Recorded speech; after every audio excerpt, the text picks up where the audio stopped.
section. Pero ang malala dyan sa kanila, pag hindi sila nagtagumpay sa rally, lahat na nag-sponsor ng pera sa kanila, babalik kita kanila, nahanapin yung pera. Ayay, parang wala kasing konti. Parang yung mga rally ngayon, parang wala.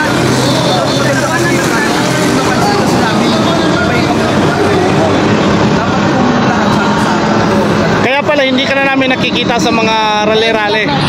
Dahil sinipa kanila. Sinipa nila po at ang masama pa dyan, yung isang organizer doon, na si Mark ang pangalan, bastos. Binastos na yung mga vlogger. Kayo nakaraan na rally nila, ito walang tao. Oo. Kasi ano yung mga vlogger, sinabi niya, huwag na kayo mag-live. Mamaya na kayo, sabi niya mag-live pag may tao. Ngayon, umuwilis yung mga vlogger. Oo. Tinawagan namin siya, sabi namin, paano to umalis yung mga vlogger kasi binastos mo? Oo. Sabi niya, ayahan mo sila, huwag ka, ayahan mo sila, sabi nila, wala akong pakialam dyan.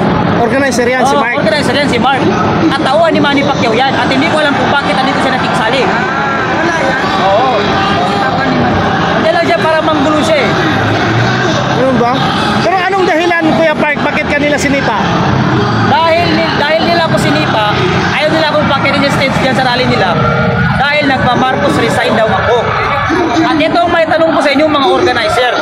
Ano ang purpose ng rally niyo at pagkitipuin niyo kung walang Marcos resign? Anong purpose niyo? Anong purpose ng rally ninyo? Yan ang sagutin ninyo. Ano ba? Ano? At kung nandun para ako at magsasalita ako, at tanungin ko ang mga tao, gusto niyo ba na magtipon-tipon tayo na walang Marcos resign? Pag sumagot nila hindi, ang sasabihin ko, lahat ng organizer ng rally ito, gago. Diba? Anong silbi ng pagtitipon na ito? Oo. Diba? Pinapagod ko Ngayon, ito. natakot na yung mga retarded na ano kasi malalakas sa sakit. Yan lang yung Nawawala yung ano yung tension nila. yan yung, kaya nagbago yung mga isip. Oo. Wala na mga ganun. So ano, pati yung mga general, hinayaan ka na lang din nilang sinipa ka. Wala, hindi ka nila, sabi, huwag niyong sipahin si Kuya Park kasi kailangan natin yan. Kaya nga. At saka, una-una sa lahat, bakit mo gagawin nila? Kung isa kang matinong leader, hindi pwedeng, sige ingat.